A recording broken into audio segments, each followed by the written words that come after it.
Initiating moisture.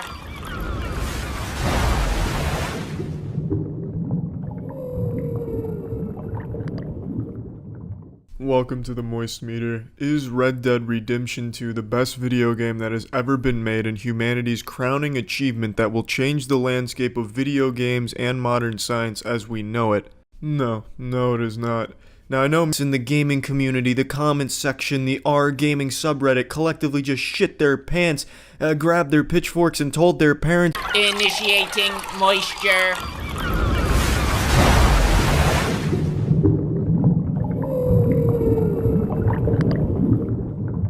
I'm a huge fan of the Devil May Cry series. I've played every single game, including 2, and I even like the DMC reboot, and you can hold my 6.5-inch penis, because the game is good. The gameplay is very good in that game, and it's a game that shouldn't be taken seriously, and as long as you don't take it seriously, there's a lot to like about it. With that out of the way, let's look at Devil May Cry 5, the newest entry in the franchise. I really fucking liked it. I liked it a lot, but there are a couple things I didn't like about it, but let's just get into the things I fucking loved about it. I love the style. I always loved the Devil May Cry style. It is so goddamn beautiful to look at, and I love the over-the-top, goofy cutscenes with cheesy moments. Not the dialogue. I think the dialogue is insufferably bad, where it goes from just cheesy to downright embarrassing. To give you an example of that, there's a verbatim scene where Nico, who is a new character introduced in the game, picks up a devil part, a dismembered part of a devil, and Nero says, "Do you know where that's been?" To which Nico says, "Up your butt." I mean, like, that's not cheesy. That's not, like, tongue-in-cheek. That's not, like, so bad it's good. That's, holy shit.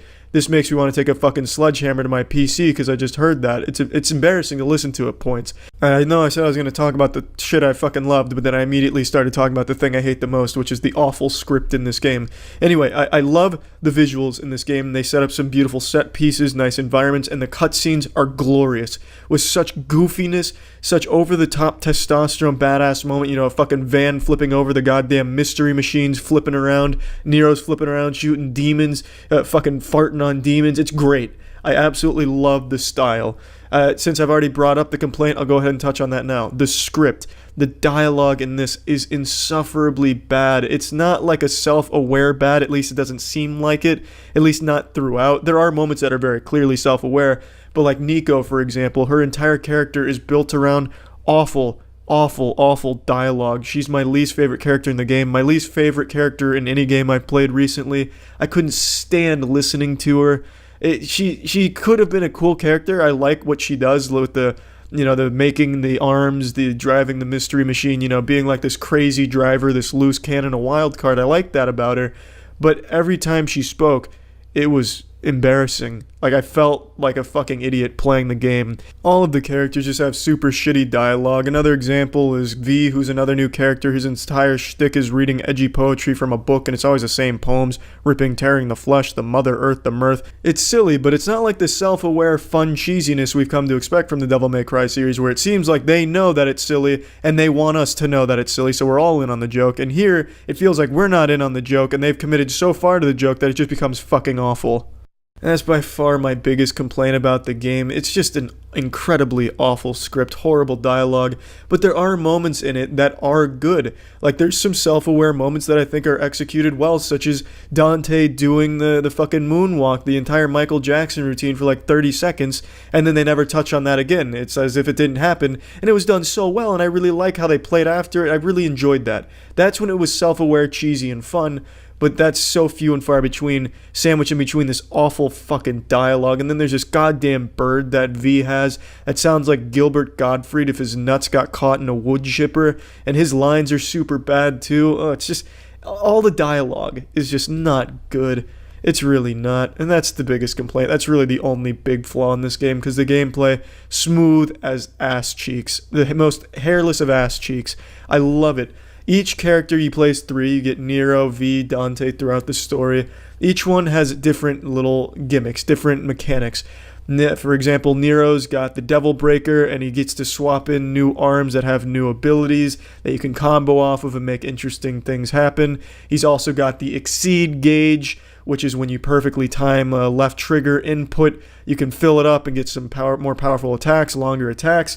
V uses his animals to attack his panther, his immortal blob of oil, his fucking, it looks like muck as a Pokemon.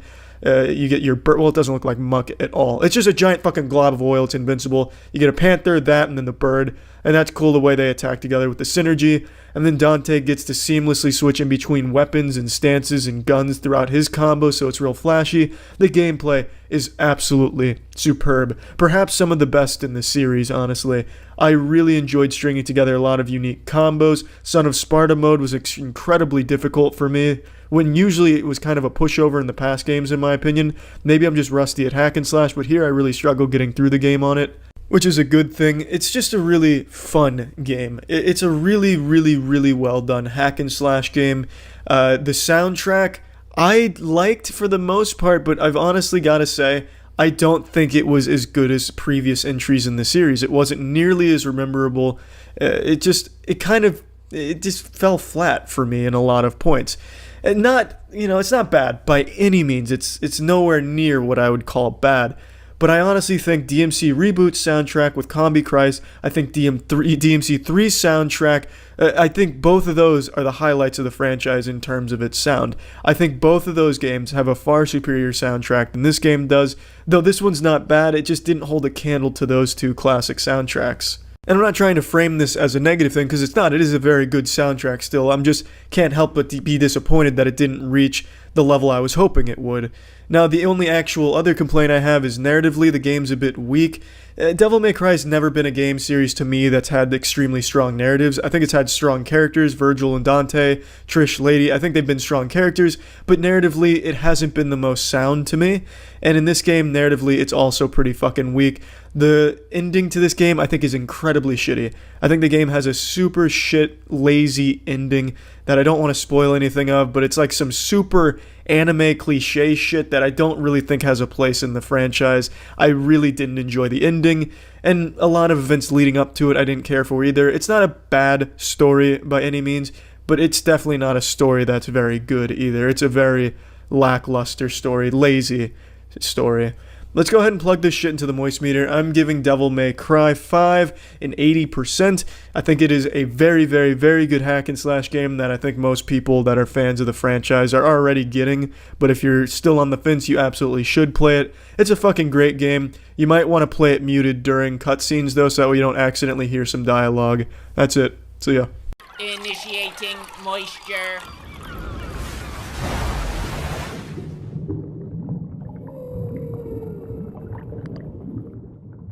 Welcome to the Moist Meter. Today we're looking at the new Mortal Kombat 11. I'll go ahead and be upfront, I'm not a huge fighting game guy. The only fighting games I ever got into are Smash Bros. Ultimate Marvel vs. Capcom 3, and Mortal Kombat 9. With Mortal Kombat 9 I put more hours into than any other fighting game I've ever played, so I'd consider myself very familiar with the series. I didn't care much for Mortal Kombat 10. However, I'm happy to say Mortal Kombat 11 is a little bit closer to 9 than it is 10, though it is still slower than both those games mechanically, and I don't think that's necessarily a bad thing, because it's due to this slow pace that it opens itself up to a lot more innovation. I really enjoy the crushing blow mechanic. I really like what they've done with the fatal blow mechanic instead of just having an X-ray tied to meter. I think all of it works a lot better, far more intuitive, and leads to a lot more fun matches. Now, I'm going to go ahead and start with the story. No one really plays fighting games for the story, but Mortal Kombat's always had an interesting one in my perspective. This one's a big step back. The story is a convoluted mess in my opinion. None of the decisions by any of the characters really make any sense, and sometimes the story just feels like a Power Rangers episode. By that I mean they'll have the bad guy, the good guy, they'll square off, be like, Kano, I'm about to rip your spine out of your urethra and then fuck your asshole with it. And then you beat Kano in the fight. And then you just walk away. You're like, I hope you've learned your lesson now, Kano. Don't let me catch you being evil again. And then he comes back being evil. And then you do the same fucking thing again and walk away. Same thing goes for the villains. As a villain, I'm about to fuck your asshole and then pull your spine out of my asshole, Johnny Cage. Then you beat Johnny Cage. I hope you've learned your lesson now, Johnny Cage. I'm evil. And then they walk away. They don't finish the job for no reason half the time. Like, the story could have ended in Chapter 3. You not only beat Kung Lao and Liu Kang, the evil versions of them, you just let them walk. You just get the fuck out of there for no reason. It makes no sense. It's just bad plot armor. And also the writing's really bad. All the attempts at humor do not land at all. It's not like self-aware attempts at humor. It's just bad writing, honestly. It is very pretty to look at. I think there's some good cutscenes in here with some really cool choreography. And there is some deaths, like, halfway through the game, the tone shifts from being, I'm going to let you go with a warning, your 7th warning in a row. It goes from that to putting a bullet right through the skull of Kano. So it does change its tone, which is good. I think it's much better in the later half of the story. And I'm critiquing this story really hard when no one gives a fuck about it, but the story just got under my skin because it was a big disappointment. I love Mortal Kombat 9's story and shit like that, and it was a big step back there. Moving on to the part people actually care about is the gameplay. The combos have never been better. I also like the roster a lot. I really like how a lot of the combos tie into each other and the way you're able to use the offensive 2-bar meter and defensive 2-bar meter as opposed to just 1 meter for everything. I like the way they've divided it up. I think it's a very clever use of the meter, and it makes it a lot more strategic. That's a word I use a lot in this game because it's far more strategic game than previous Mortal Kombats, in my opinion. The slower pacing makes it have to be more about tactics as opposed to, out-comboing somebody. It's all about timing. When are you going to use your breakaway from getting out of a combo starter? When are you going to use a flawless block and then punish? There's a whole lot of depth to the game. A ton of fucking depth. And the tutorial in this game is insane. The tutorial covers frame data, for God's sakes. I've never seen a tutorial as in-depth as this game has to offer. It's totally optional. It doesn't force you to go there. It doesn't hold your hand and take you for the lollipop or anything like that. It just gives you the option of learning everything you can about Mortal Kombat, how the gameplay is done, advanced combos, combo starters, even individual character training. There's a whole lot of shit in the tutorial, and it is incredibly well done. The online is also smooth for the most part. I see a lot of praise with the netcode. However, I have experienced laggy matches. Not overly often. It's not enough to make me, flip a fucking table and pee my pants, but it's enough to be a little bit frustrating, and I imagine that's just because it's launch day. The biggest complaint that I have, the story I complain about a lot, but that's really not a big part of Mortal Kombat.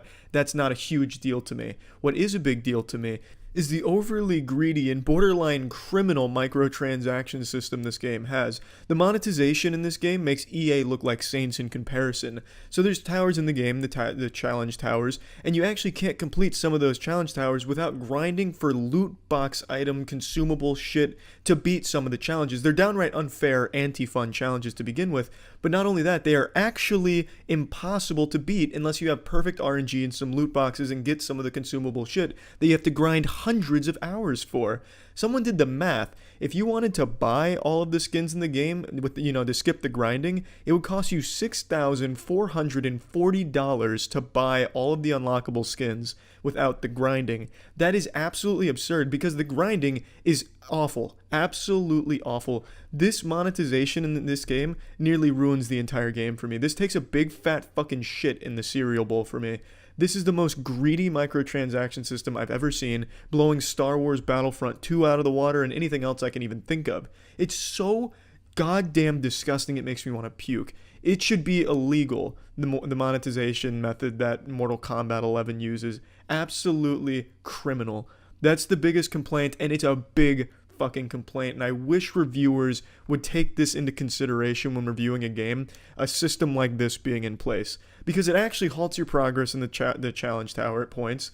And if you do care about cosmetics, you're going to have to grind for thousands of hours to get all of the skins, actual thousands of hours, or spend thousands of dollars to buy the skins. The challenge tower is just genuinely unfair if you're trying to do it without using, too many rare consumables.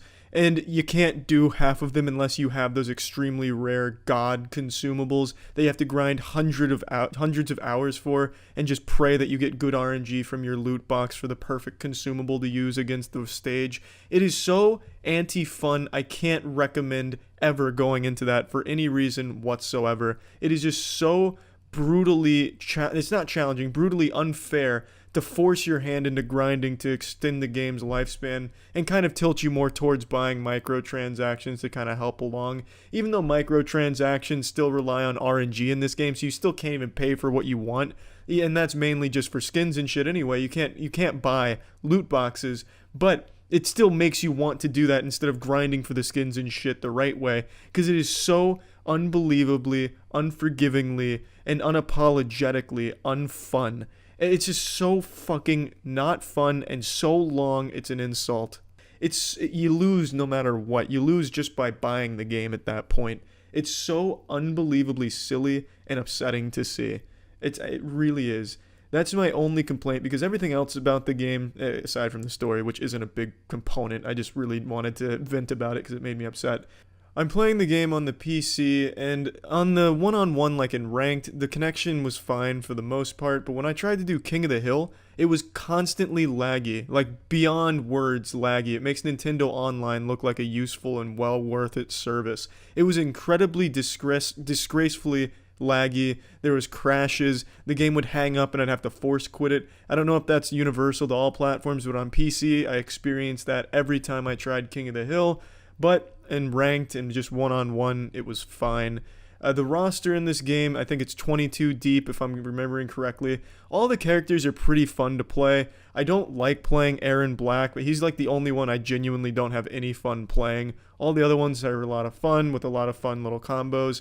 I don't know the bread and butters for all of them right off the bat. I haven't put too much time into the combos yet, but the ones that I do know and have mastered to a certain degree are really satisfying. Everything else about the game from a gameplay perspective, online, the characters, visually, soundtrack, all of that is top-notch, exactly what you'd expect from another Mortal Kombat game, and a really good Mortal Kombat game at that. It's just, I'm plugging this shit into the moist meter. I'm giving Mortal Kombat 11 a 70%. Keep in mind, this would be somewhere in the 85% or higher range because I really like the gameplay so much, and I just keep frothing at the mouth to get back in the training and learn more combos with more characters. But I just can't help but be unbelievably upset with what the game is from a monetization and a greedy standpoint. You really see where NetherRealm's priorities lied. They wanted to make this a game that they could milk the fuck out of consumers, try and corner them into buying loot boxes to skip grinding, and it's a shame. It's an absolute shame, and I think they deserve a lot of backlash for it, and they're getting it. It's just, this is such a good game too. Such an incredibly good game. But you shouldn't have to pay $6,400 to get all of what the game already has in it. It's just silly. It's unbelievably silly. That's it. So yeah. Initiating moisture.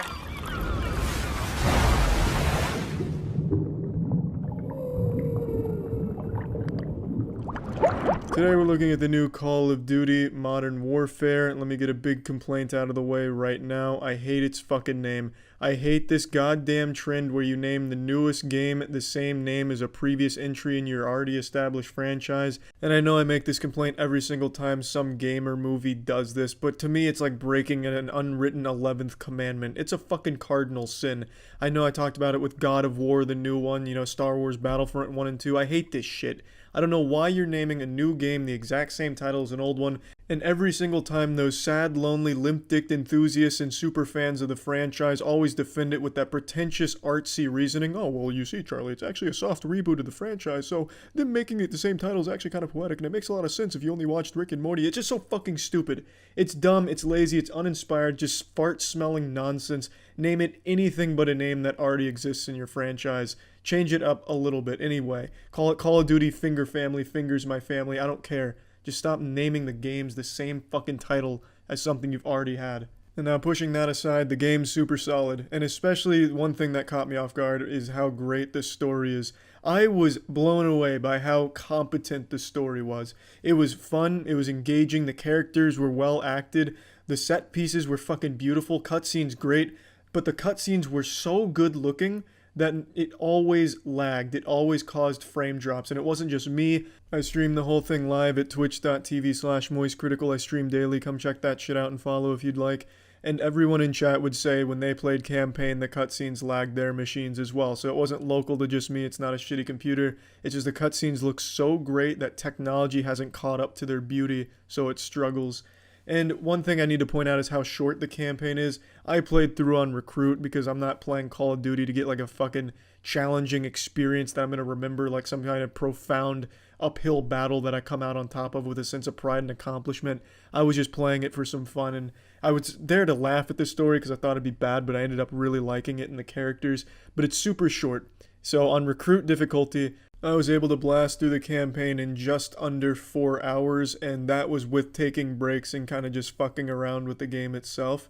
So it is a short game, but it does tell a good story in that time, and it's well made, well rounded, and the missions are really, really cool. Not all of them. There's a couple really stinky ones where it's just defend this point for X amount of minutes from X amount of waves, and I hate that shit, just point defense for X amount. But when it's not doing that and you throw on the night vision goggles, busting down doors, you know, making split-second decisions on whether you shoot the person or not, are they a bad person or not, it's just really fun and engaging, and I was really impressed with the story. I do feel at the end, though, the ending of the game is weak. There's a very huge plot hole. I won't get into spoilers, but one of the main characters does something that makes absolutely no fucking sense given the circumstances right before the game ends. But aside from that, the campaign being good, how is the multiplayer? Because that's what most people play Call of Duty for. The multiplayer is great in terms of its gunplay. The gunplay is so fun. It's nice and fast, very responsive. The guns feel nice. There's a lot of customization options. It's pretty fucking deep in that realm, and it is just always fun to run and gun someone down. But it is held back substantially by some of the worst map design I have ever seen in a video game. Out of the 10 multiplayer maps, that excludes ground war maps and gunfight maps, gunfight being the 2v2 game mode. Out of the 10 multiplayer only maps, only 2 maps are even playably enjoyable and almost well designed. Everything else is absolute fucking dog shit. And I'm not exaggerating. What is the big problem with these maps? Why do I think they're so bad? Why does most people agree that they're so bad? It's because they were designed to favor camping hugely. And I don't know if it was on purpose or not, but that's what it ends up doing. Because every position you take on this map, no matter where you're going, where you're at, you can get shot by like 15 different possible spots. You can get shot by 5 windows that you don't see and 4 different fucking hallways and alleys you don't see.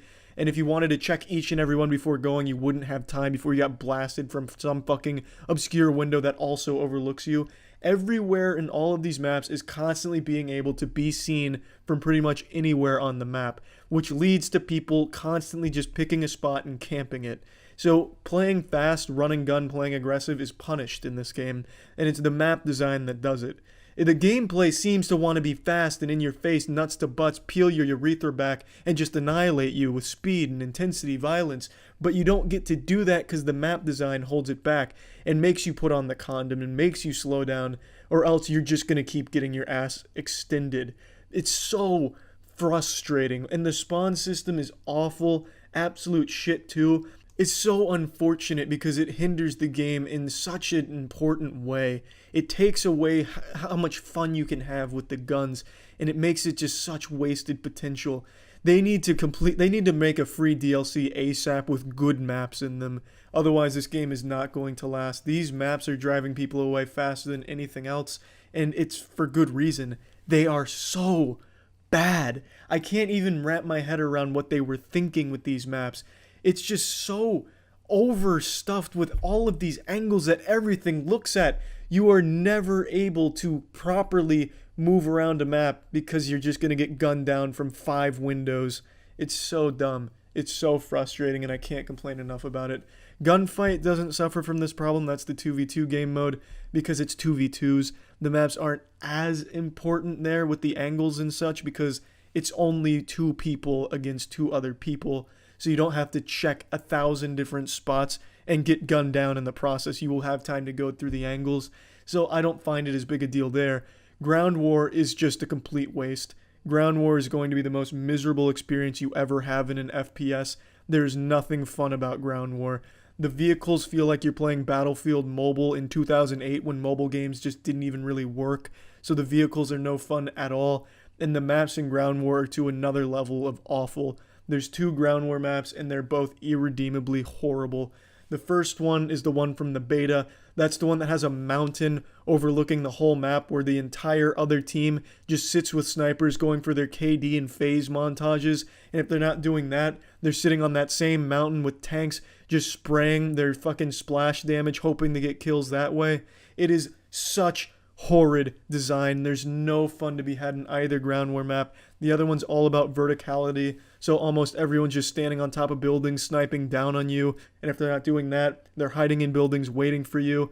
Also, getting to the top of the building is extremely tedious because it's 20 floors which you have to go up individually and there's nothing there. So once you commit to going up, you're going from floor 1 all the way to floor 20, the fucking roof access, because there's really nothing else on those floors. It is such a shit map. Ground War, just disregard it, pretend it's not there, because it is horrendous. You will have no fun unless you like just standing still with your finger up your ass and sniping from a mountain across the map or on top of a building. That's not really my playstyle. I prefer aggressive and, really just a fast-paced playstyle, which this game really punishes super hard. So you have to adapt and be more campy and slow and cautious, which is a shame. This game had so much potential with this incredible gunplay, but their maps are so bad. I can't stress it enough. They're absolutely horrible. Plugging this into the Moistcr, I'm giving Call of Duty Modern Warfare a 70%. Strong campaign and extremely strong gunplay, but the maps just bring this down from a great game to only a good game. And in fact, I'm going to change my mind because its 70's even still too high for how miserable the multiplayer gets on these maps. I'm dropping it to a 65. It is so frustrating.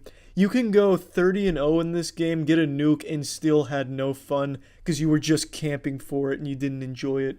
I've had many times where I'm going fucking 45-5, and by the end of it, I just want to be done because it was no fun at all. It's just a shame that these maps make such a huge impact on how good the game is. They bring it down so far.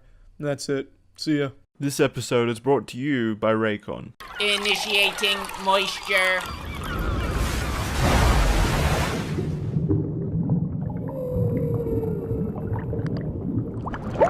Welcome to the Moistcr. Today we're taking a look at Final Fantasy VII Remake, a game I've been looking forward to for like a fucking decade, it feels like. I don't know how long it's been, but I remember like PS3 trailers that would leak, and I'd scour game forums like I was a fucking archaeologist trying to clean some finds off and find the diamonds or the truth.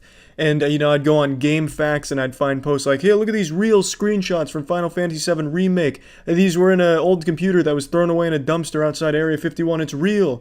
So I've been keeping up with this shit for a long time, and having it come out is super special. Final Fantasy 7 through 10 are among my favorite games ever created, and I think they are timeless masterpieces. You can still go back and enjoy them today. They've stood the test of time. I replayed them like 8 years ago, which admittedly isn't the most recent replaying, but still.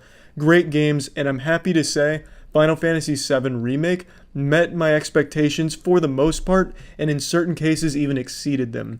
So let's obviously start with the narrative. Final Fantasy VII Remake is extremely true to the original. It only covers about 15% of the original's content because this is part 1, and it does it beautifully. Now, it only covers that 15%, but it expands it, and it's not all just filler. I was worried it'd be mainly just tedium and filler, and yes, that is definitely present, especially with a lot of forgettable nonsense side quests where you'll kill 5 rats in the middle of nowhere because some guy's trying to piss on a cactus and doesn't like the rats bothering him, or you'll be in a town and you'll have to go find a magic vending machine that you show an orb to and then it gives you a bottle of hot sauce.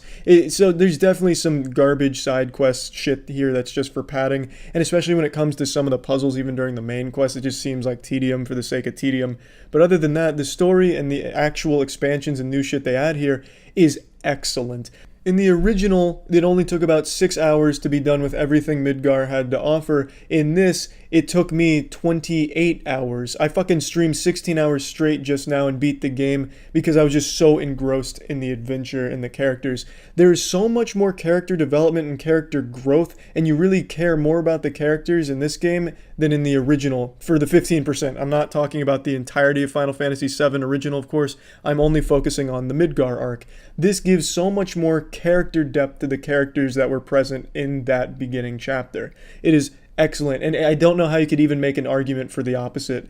There is so much more you do with the characters. There's a lot more going on with them that you get to experience. I'm trying not to spoil anything, but you go on special missions for some of the characters, learning more about their motivations, what they're like. It's just a lot more, especially for Biggs, Wedge, and Jesse. It's just great. I absolutely love a lot of the new shit they put in here. I don't love all of it, but for the overall, I'd say most of the new additions here fit very well. And the fact that it is so true to the original and its main story points is great because you get to see those incredible moments brought up to the next level, brought into the 22nd century because this game is so fucking beautiful and visually stunning that it just seems so far ahead of everything else. Like the cinematics in this game and a lot of the choreography during their fights, especially towards the end, is jaw-dropping. Really incredible stuff with a great soundtrack that just slaps asshole. This shit is banging constantly. The soundtrack in this game is nothing but straight fire bangers that make you want to slap your mother. It is incredible work that really amps up the cinematics here.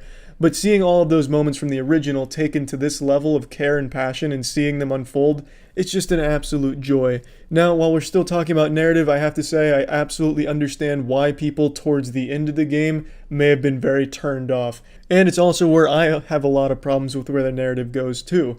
With no spoilers, the game does get very, very Kingdom Heartsy. A lot of the stuff it does is very reminiscent of some of the shit Kingdom Hearts does, and I can absolutely see why it would leave a sour taste of diarrhea in a Final Fantasy fan's mouth. That being said, if you're not already a Final Fantasy fan or haven't played the original, I don't think you're going to have a problem with the direction this game goes. And I actually really like the idea behind the direction that they're taking Final Fantasy VII. I actually do appreciate what they're trying to do. I just think the execution is weak, and they may not have made the best decision only focusing on such a small portion of the original. Again, with no spoilers, I don't want to get too deep into it, but I do like kind of the idea of what they want to do. So I can respect that, but the execution, especially with some of the stuff they throw in at the end, is just weird. It just seems very messy and could get very messy and silly going forward with the next parts that they add for Final Fantasy here. Now, moving on to gameplay.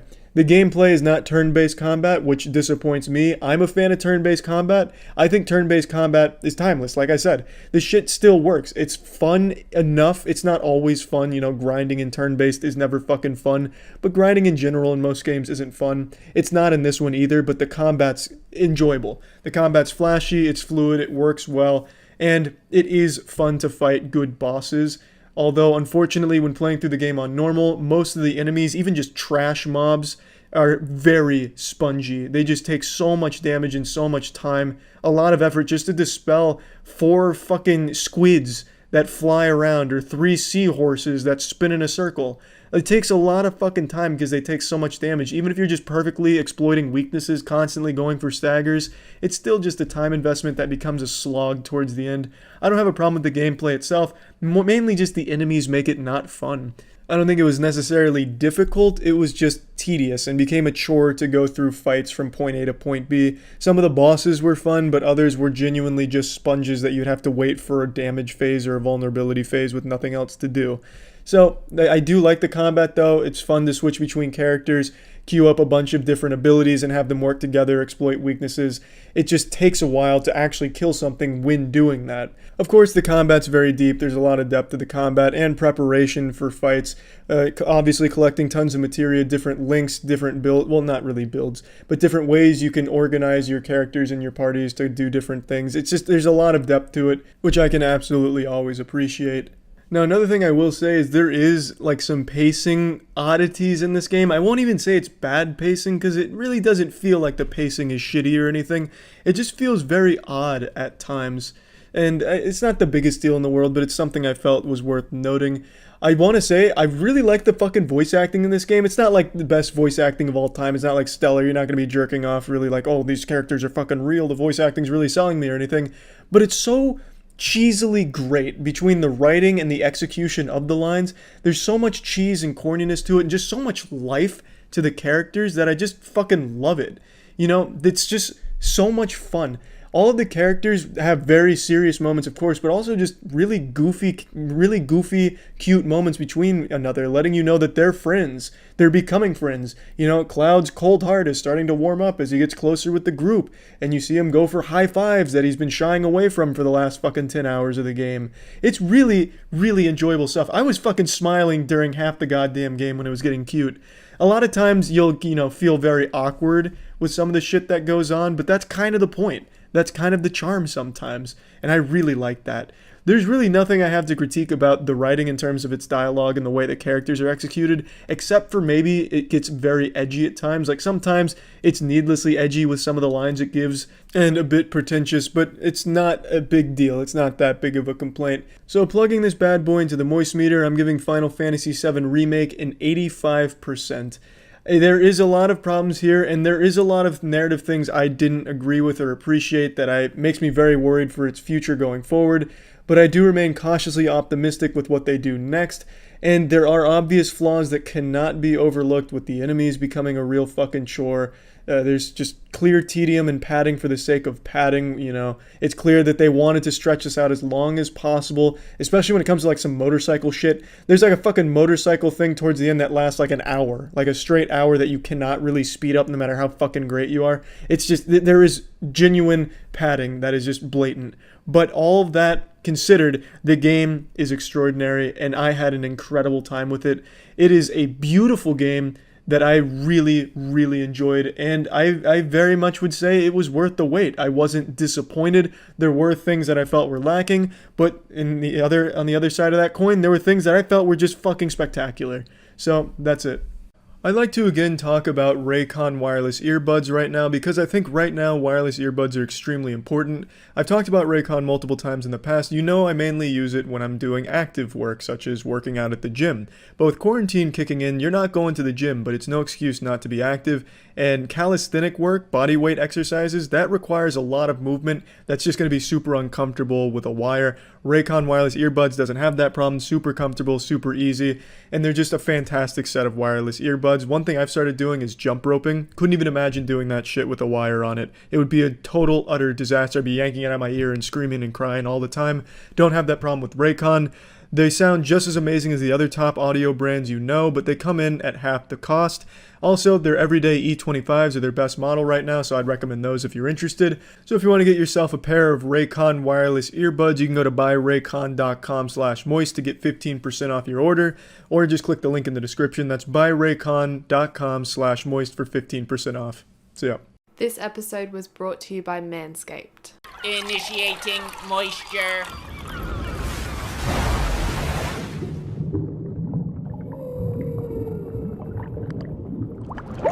Welcome to the Moist Meter. Today we're taking a look at Minecraft Dungeons. As I'm sure you all well know by now, and I'm sure you've already left an angry comment about it before, I don't like Minecraft. I never have. I've given it plenty of tries, and I've just never really gotten into it. It's just not a game for me, but I totally understand why people love it as much as they do.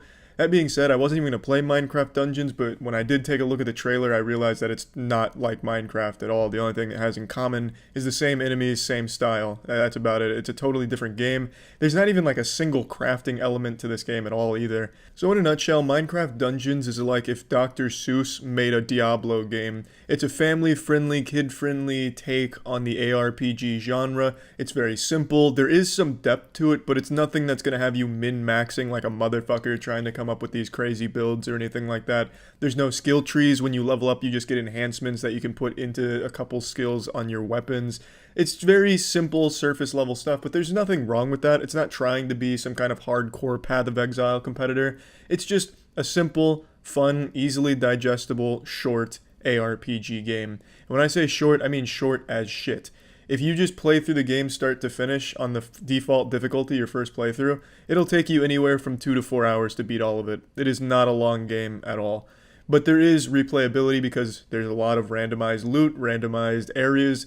There's a lot to explore to find all the unique weapons and unique items, and then there's artifacts that also play as kind of like a skill bar where you can use them occasionally off recharge. There's higher difficulties like Apocalypse being the highest, but the only difference in difficulties is how much damage you deal and take. It's just a matter of numbers being cranked up. There's no new mechanics introduced to make it harder or anything, so it's kind of lazy difficulty, just artificial bullet sponging. I'm not a fan of that, but in a game like this I can excuse it because it is just a simple game. It does feel like you're playing a Diablo mobile game to a certain extent. It doesn't look like it or anything, but it plays like this very watered down, very basic ground level ARPG, and I think that's what it wanted to be. Kind of like an introduction to the genre for people that have never seen a game like this before. One thing that stood out to me was the music. I actually really liked the music in this game. The music was really soothing, so I appreciated that. And then sometimes it had some kind of bangers in the background. Now, getting into something I do have a big complaint about, when I played through this game on my first initial playthroughs, I encountered so many fucking bugs with it. It was like playing a Bethesda game on launch. This shit was wild. So on mouse and keyboard in particular is when I noticed the most issues. For example, if you click on an archway above you, your character just completely freezes and you can't move. That happened to me 4 or 5 times over the course of the game. You can't move no matter what you do. Then occasionally when you try and like kite an enemy, or if you like click on some side of the, like one side of the screen, your character is going to go attack an enemy on the other side of the screen that you were not clicking. The character is like a mind of its own, like you're battling with a sentient being who's rebelling against you. I had so many problems playing this on mouse and keyboard initially just due to some very odd bugs I kept having happen. When I switched to controller, it was a lot smoother, but I still had that hang-up problem. Sometimes I would get locked into like a perpetual attack animation without touching any buttons on my controller. Sometimes my character would also freeze just for no reason in the middle of the air. Shit was just kind of buggy, like out of control. It also, from what I read, shipped with a bug where if you uninstalled it, it wiped your entire SSD. That's fucking hardcore. Like, Minecraft Dungeons is a pretty Weenie Hut Jr. style game, but that is some salty Splatoon level bugs right there. Wiping your entire SSD of all of the games you have on it and everything, that shit's wild. It apparently got fixed very quickly, but the fact that that happened at all shows that the game was kind of lazily programmed and optimized, at least in my eyes. But the game itself, when it's not glitching and having these bugs, I think is a very fun game. It's nothing that I think anyone's going to get super hard into. It's just going to be a casual, fun little ARPG. Collect some shit, go into the little cute Minecraft universe, and just play through some simple missions, some simple dungeons, get some cool little unique items. And the weapons are varied, the weapons are cool. They do have some neat enhancements on them. For example, your armor can have Snowball, where every second it's tossing out a stun on enemies. So you just have this fucking machine gun of snowballs stunning the entire mob in front of you. It's really, it is interesting, and they have some good ideas there. But it's very simple, and I think that's what it wanted to be. So it succeeded in the areas it wanted to, so plugging this into the Moistcr, I'm giving Minecraft Dungeons a 70%. I enjoyed it, and I'm not a Minecraft fan. This really doesn't have anything in common with Minecraft either. Like I mentioned, there's not even a crafting element.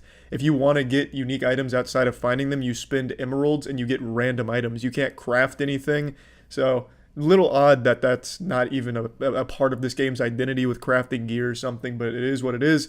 Not a bad game, and I had fun. It's time we had another talk about grooming. I recently shaved my dick, balls, and taint region. I actually explored down there a little bit to take care of that. And I couldn't even imagine grooming without using Manscaped products. I don't even know how I did it before. I probably would have sliced my own nutsack off by now if I wasn't using Manscaped grooming products. But aside from just the stuff that handles that region down there, they also just came out with something called the Weed Whacker, which is used for ear and nose hair. Like excessive amounts, you know, like the fucking creepy old guy amounts of like hair pouring out of your nose and ears and shit. And I was giving that a whirl, and that shit actually was pretty integral to the male grooming process, I would argue. Didn't have a whole lot of ear hair to really put it to the test, but nose hair, I've been known to have a couple of strays fly out, so the Weed Whacker took care of that no problem. And of course it's using their skin-safe technology, so you're not going to hurt yourself or anything like that, which is great. So there's no real like danger or anything associated with it, as with all of their products. So if you're interested in trying out any of Manscaped's products like the Weed Whacker and everything else they offer, you can use code MOIST20 at manscaped.com to get 20% off plus free shipping on your order. That's code MOIST20 at manscaped.com for 20% off and free shipping. That's it. See ya. This episode was brought to you by Manscaped. Initiating moisture.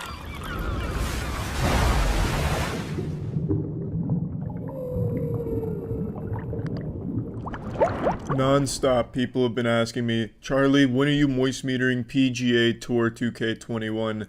And I just wasn't sure I had it in me to play the game. PGA Tour 2K21, I mean, that's just a big undertaking. There's a lot of content there to digest, especially for golfing fans.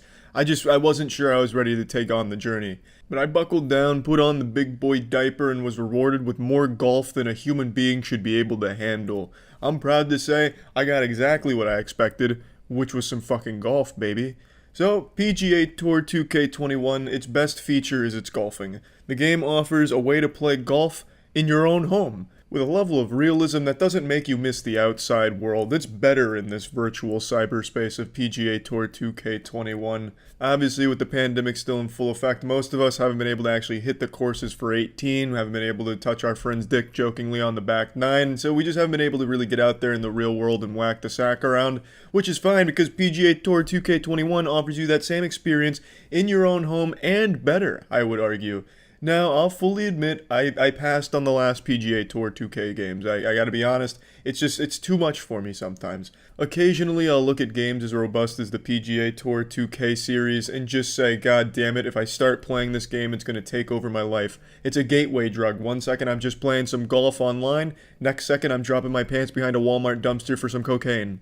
But this year for PGA Tour, I decided, you know what, maybe not every addiction is bad. Maybe there's healthy addictions, like getting addicted to fucking golfing like a madman. And that's exactly what's happened to me. I have been golfing non-stop. I can't stop thinking about golf. I'm wet dreaming about golf, and it's all thanks to PGA Tour 2K21's innovative mechanisms to make you really feel like you're swinging the club at Mach 3. Really make you feel like you're driving it down 350 yards easy. Parking that little bitch right there on the fairway, aiming right at the green, chipping it in for an easy birdie. Makes you feel like some of the best in the world. And with a character creator like this, where you actually have quite a bit of creative freedom, you can make yourself look like the best in the world.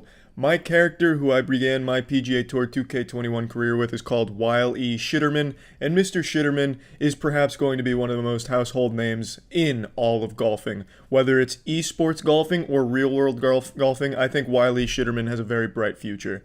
Now, I'm not going to lie to you, I'm not going to sugarcoat this. This game is not for pussies. This game has a very steep learning curve, especially if you're using mouse and keyboard and play with pro controls. And if you're not playing pro control setting, you're just not even golfing. Get the fuck off of my PGA Tour 2K21 game, please. This is not Weenie Hut Jr. This is a game for real, serious, competitive golfers. The kind of guy that goes to the golf course and sprays cologne on his golden watch just because he wants to smell like money. This is not a game that is inviting to a novice, a rookie who's never even played golf before. I would argue this is a game for only the elite golfers like myself to enjoy.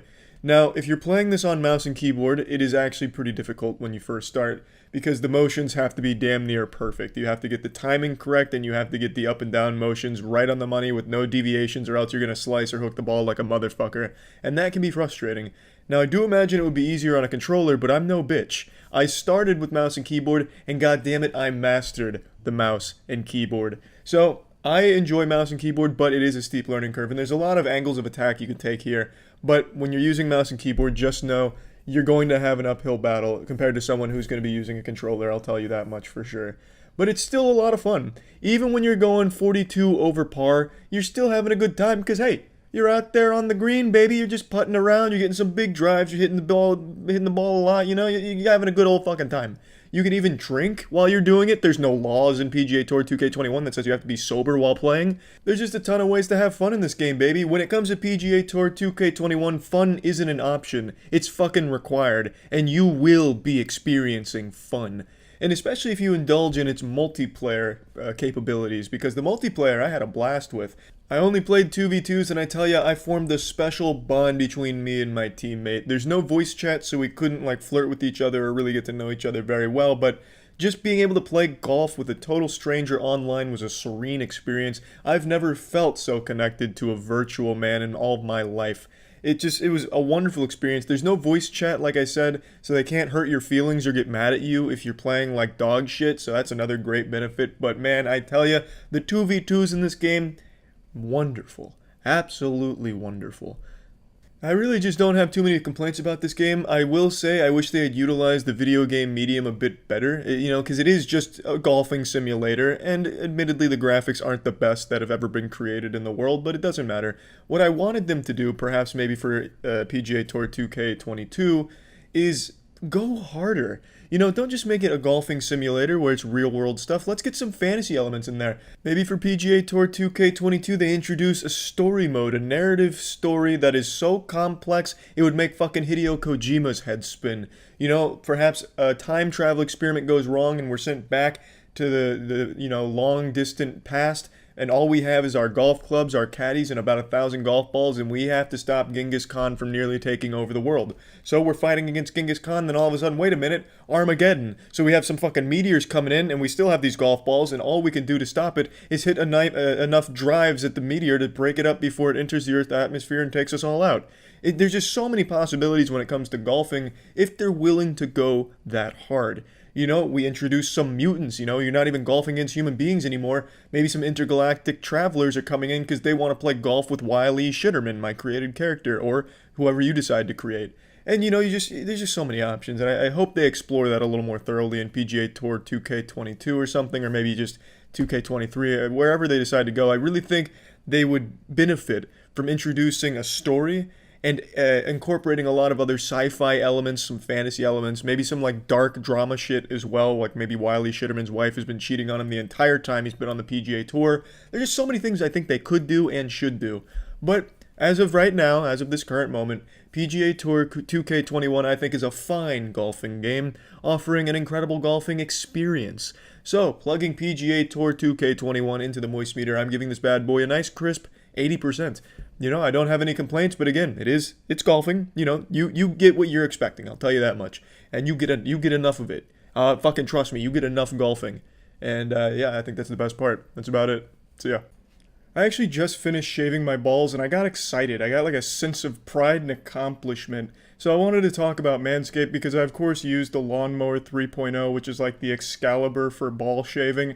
It's safe. Never have to worry about accidentally injuring myself. I could do it with one eye closed. It's just so convenient. It's ball shaving mastered. The Lawnmower 3.0 is an absolutely beautiful piece of machinery, part of the Perfect Package kit. And for a limited time, if you order a Perfect Package kit, you can get a nice pair of boxer briefs that come with advanced cooling technology, no chafing. And you can also get yourself a little shed travel bag. It's just a great deal. I highly recommend it for anyone that needs to take care of some male grooming, which can sometimes be a tedious chore. Manscaped makes it easy and safe, because I've definitely had injuries doing it. I'm sure most of us have, and I haven't had that problem since using Manscaped. So if you're interested in trying Manscaped, you can go to manscaped.com and use code MOIST to get 20% off your order and free shipping. That's code MOIST for 20% off and free shipping at Manscaped. That's it. So yeah. This episode is brought to you by Raycon. Initiating moisture.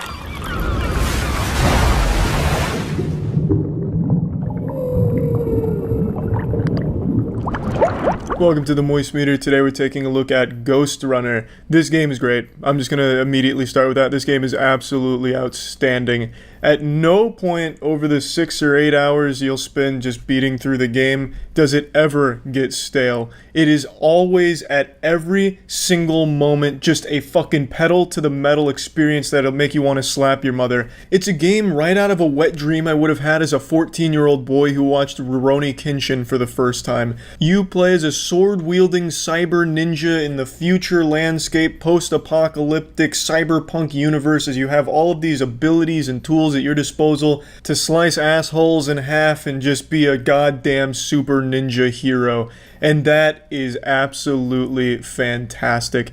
Even just traversing the world is a joy. It reminds me of like Titanfall 2's movement to a certain degree. It is so fluid, it is so crisp, and it's so enjoyable. Even when you're not just running around circumcising the bad guys with your sword, just getting from area to area is enjoyable in and of itself. It is just fun. Wall running off a ton of shit, dashing into a slide to build up extra momentum, and it just feels fucking fast. Like, it feels like my hair was blowing back just moving in this game. So even when you're not engaged in combat, you are still having a good time just getting around the area. And it does have a pretty strong narrative. I wouldn't say that it's great or bulletproof or anything like super special, but it's an effective narrative. It makes you interested, makes you care, and I think it delivers the narrative in a fun way where when you're getting a lot of exposition, you're also doing things at the same time, like jumping around in the cyberspace, doing a little platforming and puzzle solving occasionally. Like, it's still fun, even just getting fed exposition in this game.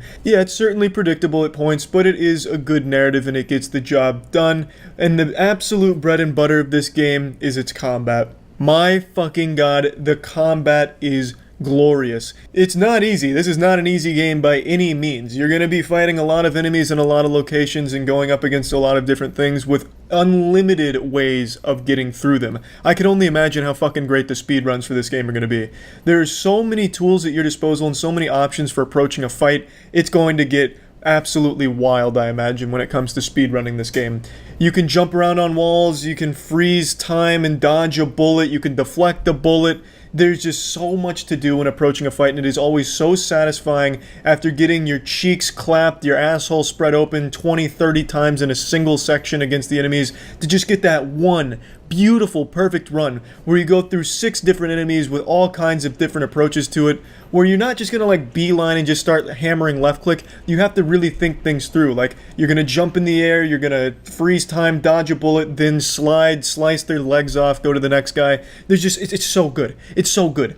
Imagine Doom Eternal made a wish upon the 7 Dragon Balls to be Genji from Overwatch. You have this incredible blend of Doom Eternal and this cyber ninja fantasy. It is, so good. It's just so fun. I really can't suck this game's cyber cock enough about its gameplay. They absolutely crushed it. At no point was I ever, mad about a death or anything. Sometimes, you get that brief burst of shit. But then you realize, yeah, that's my fault. The game is extremely fair. It's always your fault when you're getting slapped around, and then you get to overcome that challenge and pull through with something beautiful. And it is always so rewarding. And the game visually, I think, is great. I love the visuals in this game. I'm a huge fan of the aesthetic. And now on to just a couple minor complaints, like there's nothing huge. Since the game is so fast, I felt sometimes some movements and some inputs didn't fully register. For example, I'd accidentally cancel something and get fucked for it. And also when it came to platforming, I'd feel like sometimes I wasn't wall running when I thought I should be. Like, I'd have this incredible plan in my head, and the second I go to execute it, I, for some reason, don't get a wall run off, and then I just plummet and die. Or maybe I made a big jump, and for some reason I didn't grab up onto the ledge, even though I landed, like, right on the ledge. He didn't pull himself up for some reason. He just dropped like a fucking rock on the ledge. And I'd be like, well, why the fuck didn't he pull himself up? I've done this a million times, and I pulled myself up every other time. Why is this one different? And I think it's just occasionally some of those things would happen, which is a little frustrating, but it's not the biggest deal in the world because you're going to die a million times anyway, and respawning is instant. You just press R and it's immediately right back in the action. If there's loading screens, some things like that would be a lot more frustrating, but since it's so quick, it's not that big of a deal. And it didn't happen super often anyway. And that was also the case when I was going to like right click to like lasso myself up to something. It would be blue and I'd right click and it just wouldn't go off sometimes. So just occasionally things like that would happen. But anyway, plugging Ghost Runner into the Moistcr1tikal, I think this is an easy 90% game. I think this game is absolutely wonderful. Everything about it I think is great. I think all of the elements it blended together in here work very well together. And yeah, I definitely think this is a game that anyone who likes like fast-paced action games would really appreciate. It's just a lot of fun, top to bottom for sure. That's it. Take a little seat down by the fireplace and let me tell you about Raycon wireless earbuds. I've talked numerous times about the importance of having a quality pair of earbuds that are wireless when it comes to being physically active in the world, because you don't want that wire getting in the way of things. For example, I have been able to get my bench up pretty substantially over the last few months. I'm up to repping out 30 reps of 155 pretty easily, and I attribute that entirely to switching to Raycon wireless earbuds for my pump sessions, because I don't have to worry about getting the wire in the way and holding me back from the gains that I was meant to achieve. Raycon earbuds sound just as amazing as the other premium audio brands, but come in at half the price. The Everyday E25 is their best model, 6 hours of playtime, seamless Bluetooth pairing, compact design, comfortable, it just has all the bells and whistles you'll want. So if you're interested in trying Raycon earbuds for yourself, you can click the link in the description below for 15% off your order. And if you just want to type it in, it's buyraycon.com/moist for 15% off your order. That's it. See ya. Initiating moisture.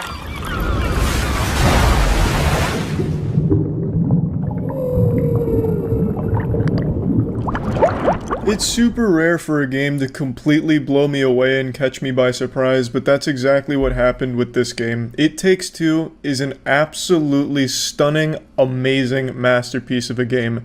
Every single aspect of this game is wonderful. This is a game that clearly had a ton of passion put into it, into every little detail. You can feel the creator's heart and soul in the game universe. I felt like he was reaching out and touching me, maybe tweaking on my nipples a little bit as I was playing through the game, kissing me all over. This is a game that clearly was a passion project, and you can tell just with like the way that they sell the game, only one person needs to own the game and you can let someone else play with you. This is a co-op game, and it's an only co-op game. You can't play this solo, and it is just an incredible journey. It focuses on a husband and wife whose relationship has gone to dog shit, and now they're considering a divorce. In fact, they're pulling the trigger on the divorce, and their daughter is extremely sad about it. In her sadness, she accidentally casts a spell which turns her mom and dad into dolls, and they go on a grand adventure together. It is a moving story. The characters are so well done.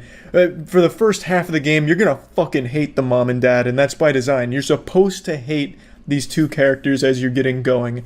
They're highly unlikable. They do some truly deplorable things, some very fucked up things that I'm not going to get into because I don't want to spoil even the smallest minute detail of this game.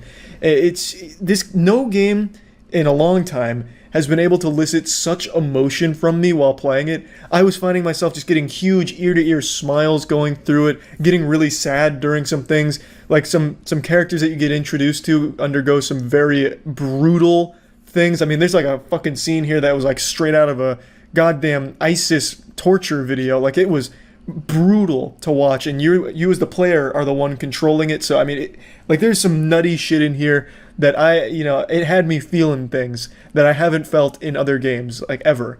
Like, this game got me really emotionally attached to the characters and the world.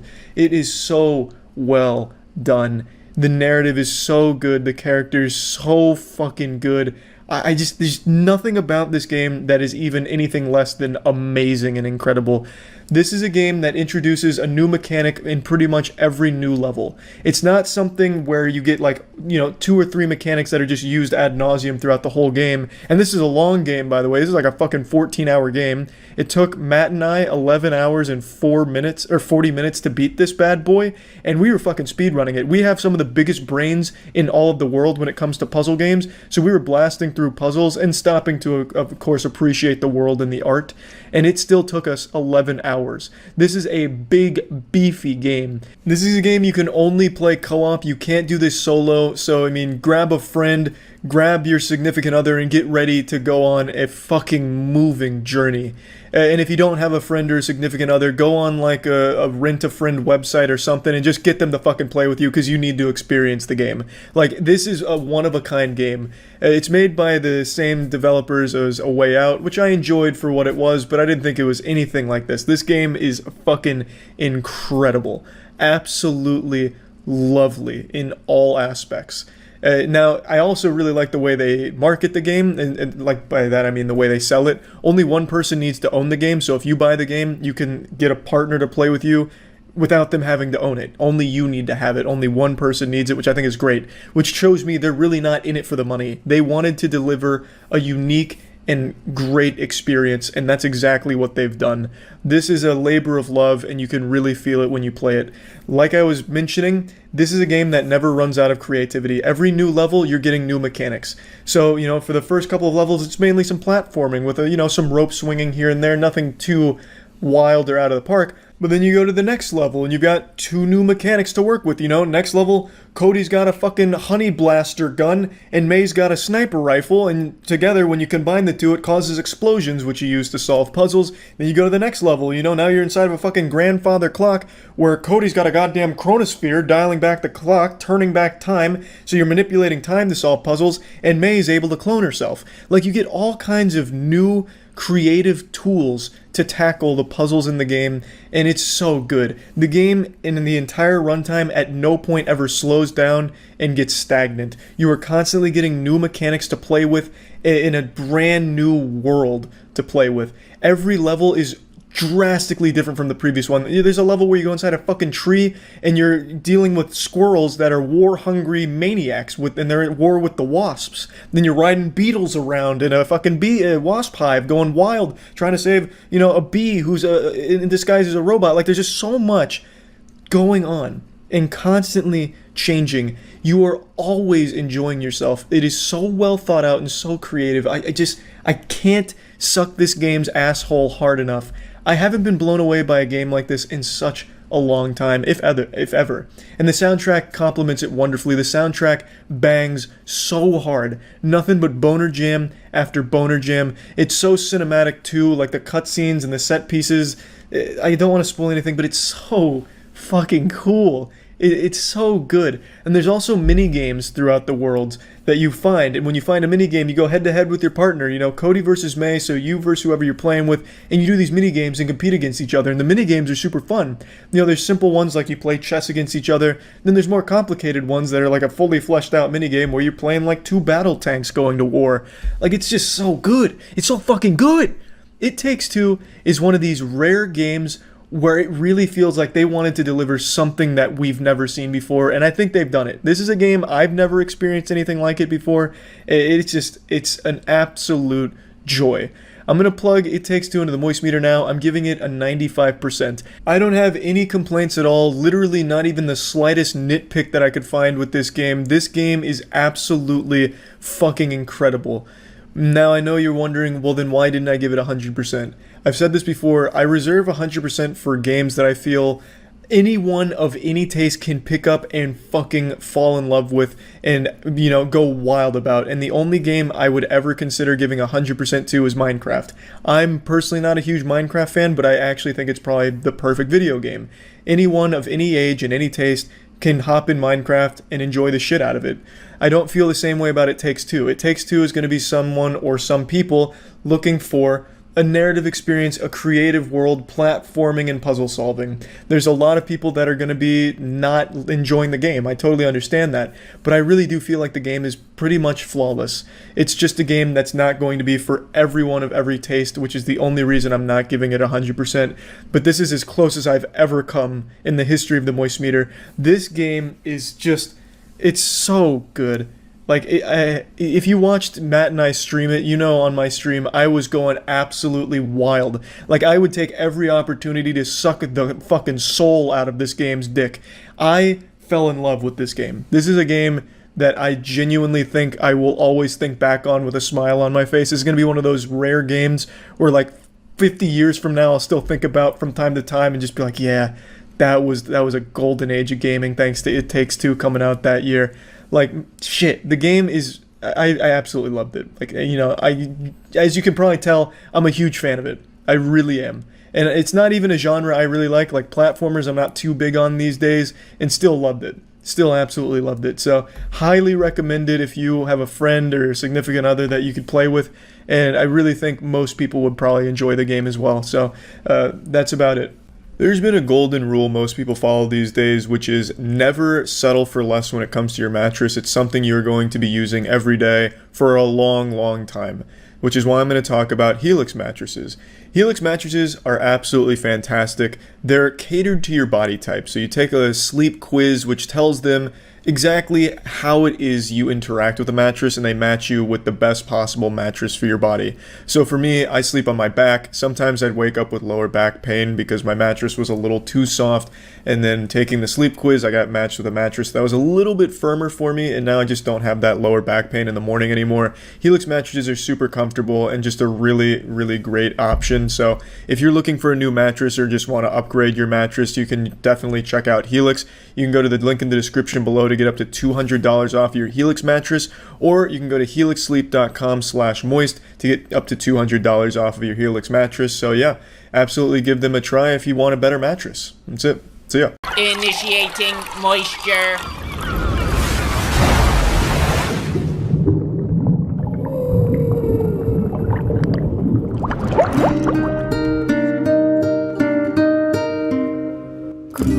Welcome to the Moistcr. Today I finally get to talk about one of my favorite games of all time, Nier.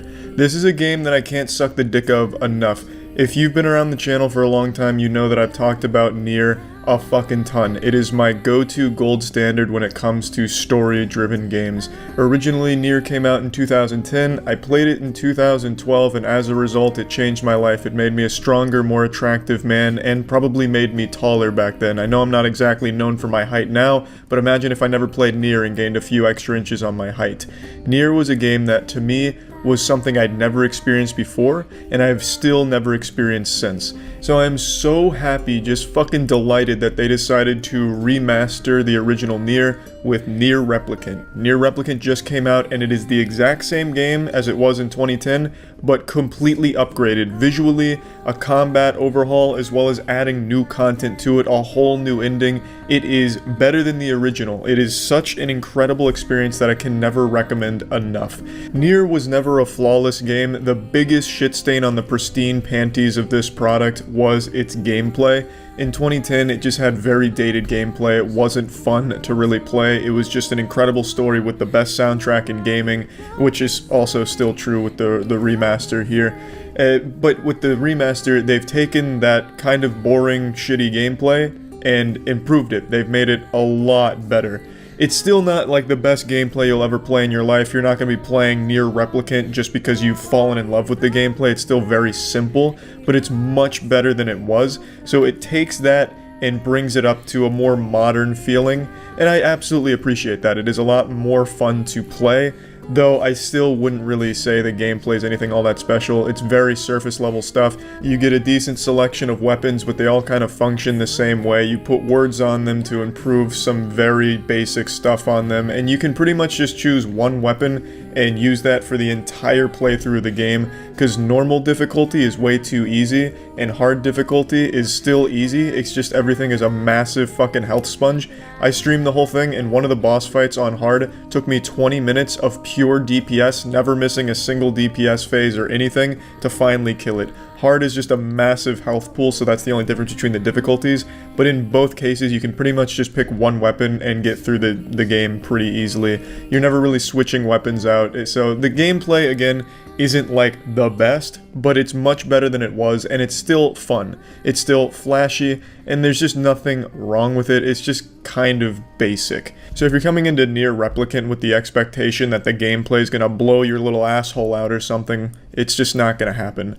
But what you are going to get is an incredible story with the best soundtrack in video games. I've said it since I beat it initially, and beat every ending, of course, in 2012. I've said it since then, and I'm saying it again now. Nier has the best soundtrack of any game ever made, period. The only thing that comes close is like Nier Automata. Like, Nier is on a whole nother level when it comes to OST. And in Nier Replicant, they have revamped the soundtrack, keeping most things intact, but just making it sound much cleaner. And a lot of people were a bit disappointed by that. I wasn't one of those people. When you play them side by side, the original versus the Replicant counterpart, there are noticeable differences. It sounds much cleaner in Replicant, but some of the songs are a bit different with their composition. Not that I'm really let down by it, because it's still absolutely incredible in the Replicant edition versus the original. The original does have that kind of like muffled kind of charm to it, but I definitely think that they're pretty much the same, only like a few small differences between them, not enough to be disappointed by. It is still the best soundtrack in all of video gaming. And now what matters the most and what I really want to focus on is the story of Nier. Nier Replicant adds some more content to it, which I'll get into in a minute, but I want to focus on the actual core story of Nier. It is unlike anything you will ever experience in video games, I assure you of that. This is a story that is not afraid to be dark. It's a story of just absolute hopelessness around every corner. It's a story that is just so incredibly fucking sad. It punches you in the nutsack and then keeps punching you in the nutsack, and then once you finish all of the endings, it rips your entire nutsack off. And if you're playing this without a nutsack, it's gonna slap its nutsack on your face. This shit is absolutely wild. It is so grim, sad, and moving. It's done beautifully. It's a story of just pure tragedy across the board. When you think you're getting to something with a little hope in there, bang! Yokotaro comes in and he slaps that thought right out of your fucking head in the next cutscene. Like, it is on a whole nother level. Most games pull their punches, or they're just too afraid to go where Nier goes, but this, it goes in there full throttle. It does not slow down. It is more than happy to deliver such an incredibly sad, albeit beautiful narrative, filled with interesting characters that you can't help but feel for. Now, I mentioned there's multiple endings to this game, but that's not exactly accurate. They're not just endings. Like Route B is a completely different experience. So Route A is what you're going to play through the first time around, and you're going to be moved by it, I'm sure, but Route B is where this game truly shines, and there is nothing like Route B in anything else out there. That's for goddamn sure. Route B picks up right after you beat the game, you reload your save, and then you start the game from the halfway point, and the game is completely different. Everything that happens in Route A affects Route B and your experience in the game. So Route B turns the entire narrative on its fucking head, puts it asshole to God, and it is a completely different ballgame that will absolutely make you very, very sad at a lot of points. Everything it does with its story is done masterfully. It's a genius narrative, really. But I will say, the dialogue is a bit corny, and by a bit I mean it's really corny. If you've watched anime, you know sometimes when they over-explain things or they really beat something into you, that happens a lot. And I feel like for a lot of people that takes away from just how impactful the actual story elements are, like the beats of what's going on. Like you'll have this incredibly brutal scene, someone very important to you, someone that you've been growing with throughout the course of 2 playthroughs now has just perished, and it's a really bloody, terrible scene, and then the dialogue will kick in and they're like, how could this happen to such a good person? They were such a good person because of this, and they were still such a good person up until the moment they died. And it's like, oh, this is a really powerful moment, but the dialogue kind of reels it back, and it's like, oof. And I don't know how much of that is just translation, which I think is a big part of it. I play the dub because it's nostalgic to just play it the original way I played it in 2012. But it is something worth noting that for some people, I have no doubt that kind of dialogue is going to take you out of just how powerful those moments are. And it's a shame. It doesn't do it for me personally because it's easy to just look past that. It's like, you know what? They're over-explaining things and really driving this in. But so what? It doesn't really take me away from it, but I know for some people, in the chat, they were like, okay, that's a bit much. They don't need to keep saying that. And I do get it, but I think it's easily overlooked if you can just, move past that and understand that, yeah, it's going to be over-explained sometimes. No game has the balls to do what this game does. It is such an incredible adventure, a narrative masterpiece. This game is just truly special in everything that it does with its narrative, its universe, its world, and this is a really big world. There's a few games that come before this that tie directly into this called the Drakengard series.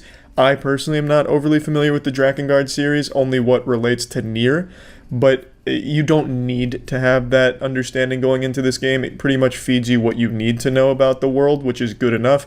And then if you've played Automata, which I imagine a lot of you that are watching this have, because Nier Automata was a massive success that I couldn't be happier for because Yoko Taro really deserved to have such a huge smash hit. Most of you have probably played that. It doesn't really tie into Nier here. This takes place thousands of years before Automata, but you will recognize some things in this game from Automata. It comes way before it, but they do exist in the same universe. So I just want to let you all know there's a lot in this universe, and it's so wonderfully constructed. Now, I'd like to get to a couple more things because, again, the game's not flawless. There is a lot of dated game design that's still here in Replicant because they wanted to stay true to the original, and that comes in the form of text-based adventures. There is one section in particular that is 45 minutes of only reading. So there are times in this game where they're not showing you anything, they're just putting words on the screen and you're reading a story. It happens in one location, even in the initial playthrough where you're solving riddles and reading short stories, and then it happens again a bit later where it is 45 minutes of uninterrupted reading to explain to you a character. It's well written, they're not poorly written or anything, but it's not exactly a great gameplay design, especially when the game is typically a very high action, fast-paced kind of gameplay. So It's just something that I thought I'd mention that just doesn't really translate super well to a modern game. The game is constantly changing genres throughout, which I think is great, keeping it fresh. But when it gets to the tech stuff, you can really see a bit of datedness to it. And the side quests are pretty bad. Almost all of them are like fetch quests. There are some exceptions, of course. But for the most part, they're fetch quests. Kill these things, get these things, bring them back, and that's about it. You get gold for it. So the side quests aren't very interesting. But that's not the biggest deal in the world. It's just, it is a product of 2010. So these kind of things you can't really completely change in an upgrade to the game. But what they have done is they've added a lot of new stuff as well. Not just the combat overhaul. They added an entire new route E, that is completely new to Replicant, and it's really, really good. It adds a lot to the experience, and I'm trying my best not to spoil anything about this game, but you will get to play as a new character, you get to go through a new thing, and it's really great. They also add a new section that wasn't in the original Nier, where you go to a ship and you learn about a new shade, and they did add some new content to it. This is a much better version of the original Nier. I really think it's just a genuine improvement in every department. Even soundtrack, I actually preferred the newer soundtrack to the older one, but maybe it's because I haven't heard the older one in a while. But either way, they're pretty much fucking identical. You can't go wrong with original Nier or Nier Replicant soundtrack. It's still the fucking best there is. I just genuinely think Nier Replicant is a pure upgrade in all the fields of the original Nier. So plugging Nier Replicant in the Moistcr, I'm giving it a 90%. It's been over a decade since the original Nier came out, and still nothing has even come close to its narrative masterpiece. It is unlike any game you have ever played before, and I always recommend this game to anyone who likes story-driven games, because this does it better than anything I've seen. No game goes where Nier has gone, tackles some very heavy themes, very good characters, very, very, very good writing with its story. I just can't praise this game enough. I always recommend this, and I'm still recommending it. Nier Replicant is fantastic. That's about it. See ya. Initiating moisture.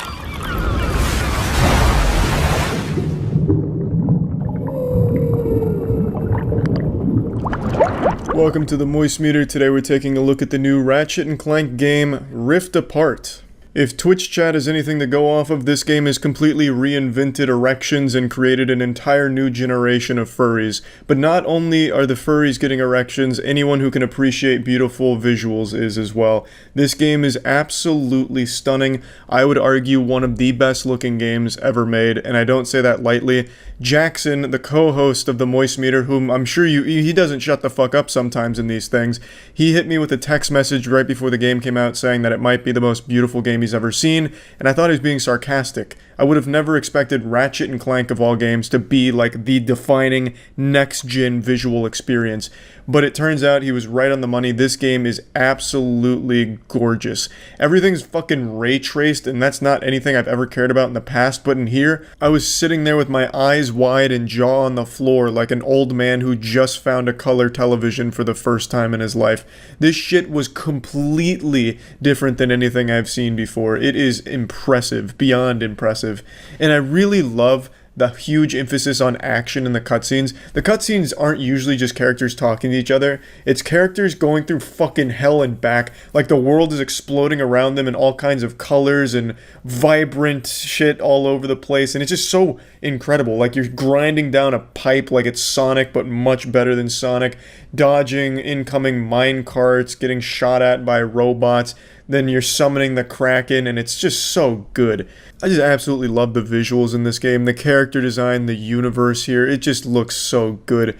Every other game that comes out these days is mainly just different shades of gray. It's like the game was designed by dogs, they just can't see color so they don't put it in their games. But this game is bold with its color choices. It's not afraid to just have all kinds of, erupting pinks when you're using some kind of dimensional item, and then you switch to a different weapon and all of a sudden you got fucking blue cyan icicles exploding, turning people into ice cubes. You're fighting a green goo guy. It's just so good. I love the way the game looks. And not only does it look good, but it plays incredible. There is no loading in this game. I didn't notice a single load screen or even a single second of loading. When it's going from point A to point B, going from cutscene to gameplay or gameplay to cutscene, it's seamless. It is completely seamless. If you die, you immediately respawn back without any downtime for the most part. It's crazy. I am the smartest man in the world, and I can't figure out how that's even possible. What Insomniac's done here is actually a game changer. I'd never even imagined a world where games would never have to load until now. And now I don't want to go back to seeing a loading screen. It's going to make me puke. Just wild. And the gameplay is, I actually think, probably the best part about the game. I know I'm going kind of wild about, some of the technical stuff and how good the game looks, but it's just so much fun to play. It's a very old school experience, exactly what you would expect from Ratchet and Clank. It was always known for having great weapons, and it has great weapons here too. I was constantly playing around with the weapons, and you can switch on the fly, so I was going from using my shatter bombs, which was my go-to weapon. I think it's the strongest in the game. I maxed that out. I'd go from throwing 3 of those to clear out like a giant cluster of people, and then I'd go to put my dick in their ass by switching to like maybe the lightning rod, or if I was feeling a little wild, I'd bring out the warmonger, which is a rocket launcher, and all of these weapons just work so well together. But the thing is, the game never really challenges you to switch up your playstyle. I could have gone this whole game just using shatter bombs until I ran out of ammo and then just switched to something else. I never really had to analyze how I approached a fight because this game lacks enemy variety, and that's really my main complaint about it. I have nothing but great things to say about this, but this is the one little mark on the report card that your parents would be a bit ashamed of. There is only like 5 or 6 different enemy types in total, and they don't really require a whole lot of thinking beyond just attack them with any weapon that you want. The only difference, the only exception is there's one enemy type that has a shield, so then obviously you have to get behind them or explode something behind them for it to do the damage. Other than that though, it's just, hey, they're bullet sponge. I played on the highest difficulty, so you get all the same enemies all at the same time, and you just spam your weapons, which is fun because the weapons are fun, but I would have liked to have to like change up my playstyle or just even think a little bit more about approaching a fight. I just could turn my brain off and just shatter bombs all over the place, fire the warmonger, maybe, just maybe, I'll bring out something a little crazier like the black hole disruptor, whatever the fuck it was called. It was a minigun. But you could always just set up with a little sprinkler that freezes them for CC, and then throw Mr. Fungus Man down and he'll help you fight. And then that's about it. You clear the entire wave and then you move on. I would have just liked a little more enemy variety and making it a little more varied in terms of how you approach combat. And that extends to its boss battles as well. There is quite literally only 2 bosses, and they're just constantly repeated. Of course, that's excluding things like the final boss or like a really important storyline boss. But other than that, the only bosses you'll be encountering are one of 3. I was wrong, I just remembered another one. There's actually 3 bosses. There is the giant robot guy who can jump around. He does a little shockwave. He also can do a flurry of rockets that track you. There is the giant dinosaur T-Rex thing, which throws rocks at you, and it has tusks that'll just stab you a bit. And then there's just an airship which shoots bombs. Those are the only 3 bosses you will ever encounter outside of the big main story bosses, and I think that's extremely underwhelming. So you'll go through like these huge waves, and it is pretty difficult because the enemies have decent AI. So you'll drag your ass across the hypodermic needles and emerge victorious on the other side, and then you get your boss battle, which is extremely underwhelming because you fought it a million times by now, and you know exactly what to expect and exactly how to fight it. I just found that to be a bit lazy to just keep reusing the same 3 bosses throughout the entire game. And it's not a long game, but it's also not a short one, and there is reason to replay it. It took me about 10 hours-ish, a little less maybe, to just complete it on my first playthrough. That was with doing a lot of side missions as well as a bit of grinding to get some of my weapons maxed out. So I bet you could do it a lot quicker if you just beeline the main story. But there is a reason to go back because it unlocks a challenge mode, which you can further upgrade your weapons, and it's just more reason to play, and the gameplay is so fun that there's absolutely an incentive and a reason to go back. so you'll get more time out of it, but across that entire first playthrough, you're only seeing the same shit when it comes to the bosses and the actual enemies, and I found that to be a bit underwhelming. Now that complaint's out of the way, I want to get right back into sucking the game's dick. I think what they've done with Ratchet and Clank Ripped Apart is the gold standard for next gen moving forward. This feels like a game that's worth $70 to me.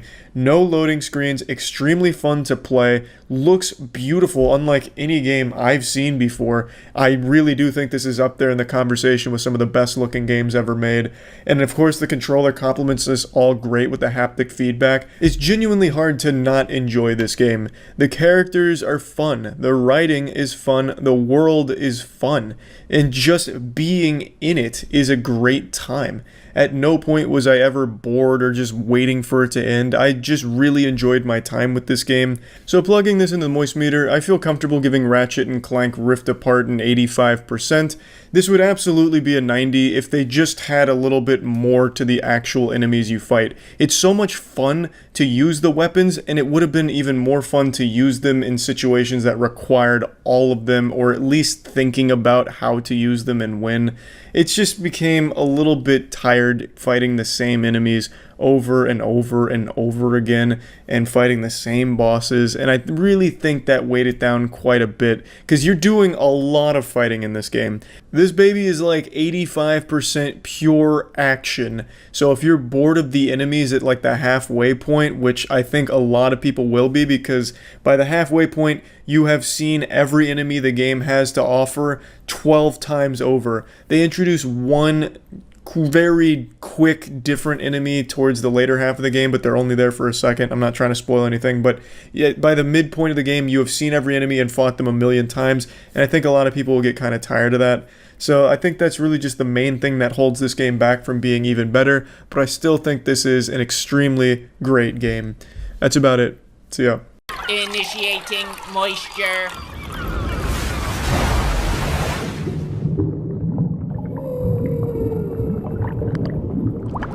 Welcome to the Moist Meter. Today we're taking a look at Sonic Frontiers. Now, I was very public about how awful I thought the early trailers for this game looked, and I'm happy to say I was pleasantly surprised with how the game actually turned out.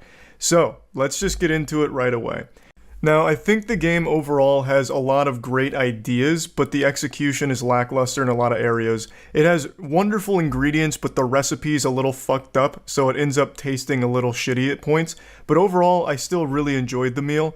So, the big thing with Sonic Frontiers is its open world. Obviously, that was like their main selling point. And it was the most concerning thing for me. From all of the early footage, it looked like a bland, empty, lifeless open world with nothing to do, nothing in it, and then just random obstacles thrown all over the place for some rails to grind and some pads to bounce off of with no rhyme or reason. And now that the game's fully out, I can say with confidence that's exactly what the open world's like. But it's still a lot of fun to play, and I see the potential for the formula here. The worlds are huge, so I don't want to get into spoilers, but there's more than one world. I'll tell you there's at least 3. And they're all pretty similar. They're large, and they just have a ton of haphazardly thrown together boosters that'll take you on like a short little adventure in order to get a memory fragment which you use to progress the narrative. So you collect these memory fragments by going off of the rails that are throughout the levels, and when you collect enough you use them on your friends in order to help save them. And on paper, it sounds bad, but playing it, it's really not. I really enjoyed it, especially in the first world. The first world I actually thought was the most fun world, but it is very empty. There's some enemies in there, but not many. There are mini-bosses, though, in these open worlds, and the mini-bosses are very fun to fight. I actually found the combat to be a breakout, joy for me. I thought it was going to be pretty uninspired and pretty boring, but it's not. It's fucking hype. So fighting the mini-bosses was always enjoyable because there's actual mechanics to it. It's not just a DPS check. You can do some fun stuff. There's some fun combos to experiment with. The skill tree's simple, it's quick to finish, but it is enjoyable. So fighting the mini-bosses in the world is the most fun to have in the open world. But yeah, there's not a lot in there, and it also has a huge problem with pop-ins, especially on World 2. Oftentimes with these floating rails and shit, you won't even see them until they're right in front of your fucking face. So you'll be going through like the booster, you hit the bounce pad, and then it seems like there's nothing there until you like do a double jump and then some shit pops in. It seems like the game had a really tough time rendering everything at the speed you go. So there's just tons and tons of pop-ins, which is super rough and noticeable when the game open world hinges on you being able to figure out what path you want to take next. It really feels like there wasn't a whole lot of design thought that went into doing these things because they don't really connect to each other. Like you'll go through one of them, you hit the booster, you hit the bounce pad, you jump off a wall, you take another booster, you grind a rail, it sends you through 3 rings and then you get your memory fragment at the end, and it's just you floating above like the open world. And then you come back down to earth. They don't connect to anything, they don't go to anything. Like in most games, there's a rhyme and there's a reason for why things are placed where they are. Here, it just seems like they dumped a ton of these assets all over the place in order to make you farm these memories. And it was fun at first, but by the time you get to like World 3, it really starts to lose its luster and becomes more of a chore. But of course, they're not the only thing in the open world, like I mentioned. There's also a fun progression system where you can even increase things like Sonic's speed, his overall speed, his power, his defense, ring capacity, shit like that, by getting the materials through fighting the mini-bosses or through fighting just normal enemies or finding them in the world. There's even fishing minigame with Big the Cat, which is great. So there is stuff to do in the world, more than I expected based on the early footage, but overall, yes, the open worlds are pretty lifeless and it does feel pretty uninspired from a design perspective as well. But I don't think it's trash or anything, and I can absolutely see the potential because going fast, like you can collect 400 rings and you get like a fucking turbocharged super boost and you're just going at light speed, fucking Mach 25,000, and you can zip around the map and it's fun. Like it is super fun to do that. But it's just not fully realized yet, and I do think they can get there in the future as long as they commit to like improving this formula. They got the great groundwork right now. Now, I want to highlight World 3 in particular because I think that's this game at its weakest. World 3 is some of the worst design I've seen in a fucking open world game. There's a bunch of islands that are not connected super well, so you have to go way out of your way to go from one island to the other or find a bird to take you there, and it's just such a fucking headache. It completely puts the brakes on this entire experience and does not go way past cool. It goes way past fucking frustrating. It's miserable to play World 3. It slows everything down and it is awful. I hated World 3. Everything's too spaced out and you have to go to very specific paths in order to find the right rails to get where you want to go. And when you're doing like the little exploration stuff for the memories, it'll lock you into the 2D camera perspective so many times, and you can't break out of it until you get out of that little section, the rail section, or that whole area. And that's another complaint. The camera has a mind of its fucking own, and it hates you. The camera wants to make your life as miserable as it can. You are not only fighting enemies in this game, you are fighting this camera. The camera loses its fucking mind, especially starting in World 2. That's when it really started to stand out to me. Now, the highlight of this game, I think, is the cyber worlds. So that's the shit within the open world where once you defeat like a mini boss, you get your portal access and you get the key in order to unlock a cyber world of your choosing that's throughout the world. And that's the more focused traditional Sonic levels. Some of them are 2D, some of them are, full 3D, everything. And they are really fun. There's only like a couple cyber worlds I thought were kind of shitty, and that's only because they were really, really short. Now, they're super forgiving. This game's not a massive challenge by any means, but to get an S rank in a cyber world, you actually have to like try to suck dick in order to fuck it up. The only hard ones to S rank are World 1-1 and 1-2. After that, they just become super, super easy. They're very, very generous. You'll be getting S rank by like 45 seconds. You'll have so much time left over. But that doesn't mean that they're not enjoyable. I think the cyber worlds really stand out and I liked it a lot. And another big standout to me is the soundtrack. This game's got an amazing soundtrack, especially during their Titan fights, which are their massive boss battles at the end of each world. Those go so fucking hard. Really reminded me of Metal Gear Rising: Revengeance at certain points. It dials up the hype. It's really fun choreography. Sonic goes like fucking Turbo Insano style, murders these Titans while some great metal's playing in the background. They have like screaming, which I didn't expect in a Sonic soundtrack. It was so fun.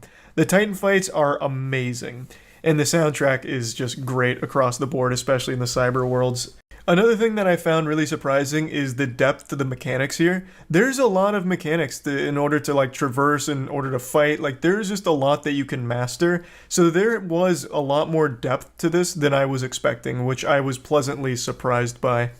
Now, I don't know how important the narrative is to Sonic fans, but I will talk about it here because, you know, there's a story, and it's not bad by any means, but it's very standard, what you're expecting kind of story. The power of friendship, I'll do anything for my friends to save everyone. Sonic's got his classic snark, but none of the other characters really get a chance to shine except for a new character named Sage, who is introduced in here as kind of like the antagonist, and I think that character's pretty solid overall, and you know, Eggman's great, but the story isn't anything that anyone's going to be like writing home about as like a powerful, profound piece, but it allows for really hype moments. It gets you from point A to point B to allow these amazing set pieces in the world, and I think it succeeds at what it wants to do, so I don't think it's bad. I just wanted to like briefly talk about it, that it's nothing super special. But I do like a lot of the callbacks, and there's a bit of fan service in there as well, and I just overall didn't mind it whatsoever, but I don't think it's great either. Plugging Sonic Frontiers into the Moistmeter, I'm giving it a clean 70%. This turned out a lot better than I expected it to. I went in there with very low expectations, and I was very pleasantly surprised. I always approach games with an open mind, even if it's one that I don't think is going to be great, and I'm always happy when it turns out that I'm wrong and the game is good, and that is the case with Sonic Frontiers. It's got a lot of problems. There is a lot of jank. I didn't even mention this. Let me mention it now. The combat when you're fighting a lot of these bosses is fun, but so fucking janky. Sometimes you just shoot across the world for no reason because momentum gets carried in a weird way after you use some of the combos. So the combat gets very, very janky, and with the camera being as unpredictable and shitty as it is, it can just become really nauseating sometimes and lead to some unfortunate deaths that sometimes are just straight up out of your control. So yeah, there's some jank to it, but overall, I do think Sonic Frontiers is a really great attempt at making something special with Sonic. It's not a full, you know, swing and a hit, like knocking it out of the park by any means, but they don't miss here either. There's a lot of execution that's sloppy, but if they stick with something like this, I think they can make something amazing in the future. So I think there's a lot to look forward to for Sonic fans. That's about it. See ya. Initiating moisture.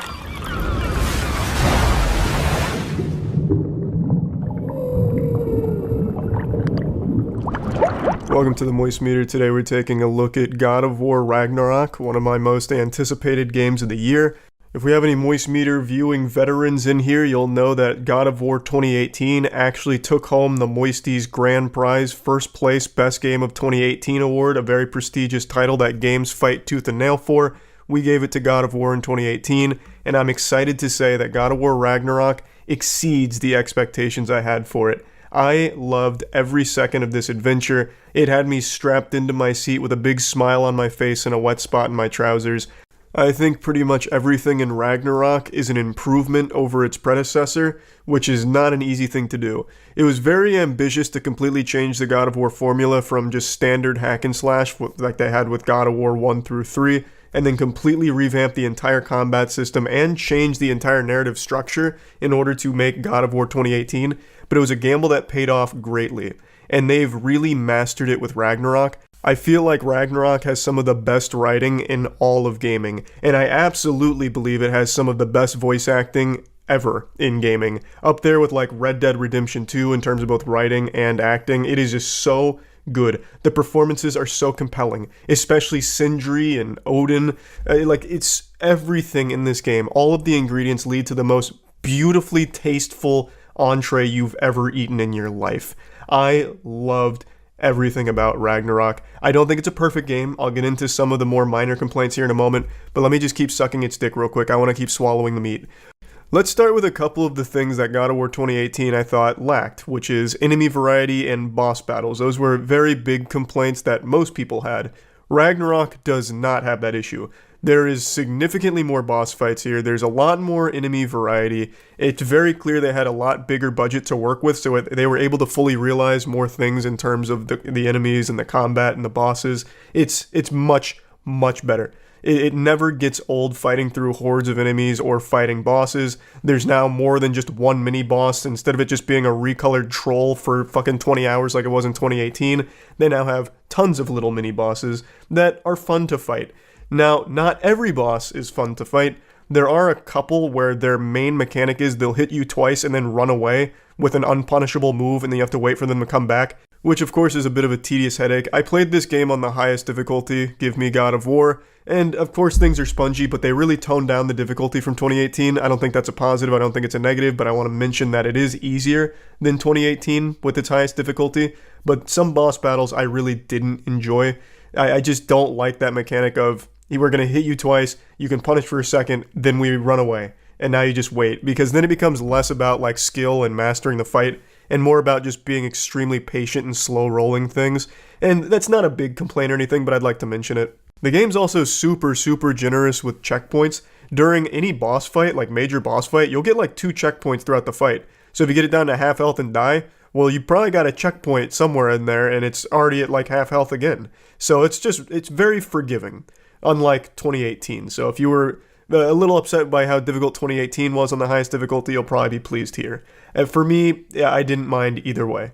Now, the combat has had improvements, some quality of life improvements that I really did feel pretty quickly, but they also added more depth to it as well. So they introduce, well, actually, I don't want to get into spoilers, but they do introduce more to the combat, and there is a lot more that you can tinker and play with. There's now set bonuses for some enchantments. There's a lot of ways of having unique builds.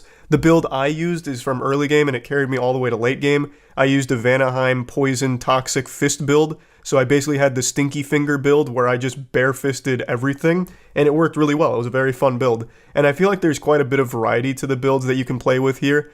So I really did appreciate that. You could cater the playstyle to whatever you're feeling. I really enjoyed just the barbarian slinging fat fists all over the place and dropping it down. I liked it a lot. Now moving on, I want to gush about the story. The story is so good. I can't express enough how much I enjoyed it. I was a little worried that with the big shoes to fill with 2018's story that they'd maybe miss the mark and try a little too hard and just fall short. They did not. They knocked it out of the park. And the side quests. So I didn't do all of the side quests. I did a lot of them in the early game, but fell off in the mid to late game because I really wanted to push through the main story. I will be going back to do all of them, but all the side quests I did felt very important. Like, they had a lot of depth to it. They had a lot of character development during the side quests. Like, they didn't feel useless by any means. Like, they were fun. They had a fun goal. They even had fun fights. And the story and the side quests alone were so good. I swear to God, some of the side quests are better written than most AAA games in their full main story. I'm just so impressed with how well written this game is. There's some dialogue in here that is just so badass that it is still sitting in my head right now and putting a smile on my face. For example, there's a moment where you're just, exploring, and just in normal conversation, a character says to Kratos, "You don't strike me as someone that would fear death," and Kratos says, "I'm not. Death can have me when it earns me." Like, that is just such a masculine fucking outrageous thing to say. I felt like I grew 3 inches and my muscles got more chiseled and I grew a thicker beard just from hearing Kratos say that. And Christopher Judge's voice is so perfect. He again delivers an unforgettable performance as Kratos. And like I said, everyone does an amazing job. But man, just hearing some of those badass lines from Kratos delivered by a voice like Judge is a perfect combination. I can't express enough just how much I love the writing in this game. Though I will admit there are quippier moments than 2018 had. I think there's a few more jokes from characters you wouldn't expect it from. Like with Brock and Sindri, you're expecting some comic relief here and there. But other characters get quippy too, which I think may have been a little much at times. But it's never enough to be jarring or annoying and take you out of it. Just something I noticed. Not a positive, not a negative, but just want to mention it. One thing that is an absolute negative, though, is the built-in backseat gaming feature. So I'm sure you've seen this on Twitter by now because it's become a big meme.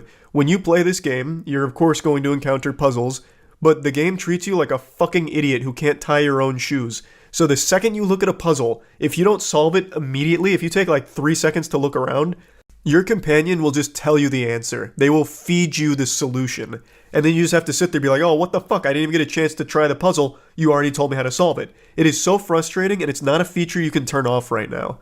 You'd expect it to be like an accessibility feature, but it's not. It's built in, and you can't get rid of it. At least I haven't seen any way of getting rid of it. So hopefully they have a patch for it, because it is so frustrating.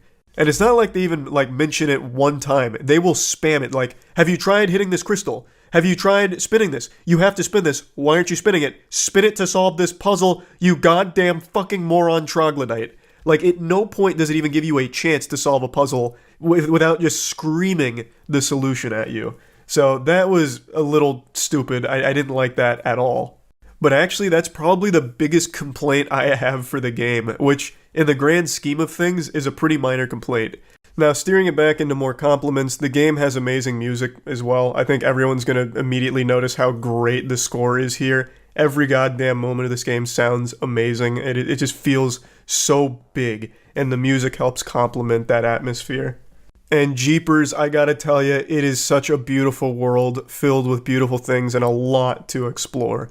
There is a lot to do in the game. It is a very long game. So I mainly rushed the story starting around mid-game, and it still took me like 25, 26 hours to beat. And I know there's a lot of content still there for me to do. For example, the Berserkers. So the Berserkers have replaced Valkyries from 2018 as like the big, scary, secret bosses to do. And I gotta say, they're worse than Valkyries. I haven't done all of them, but the ones I have done have been very lackluster.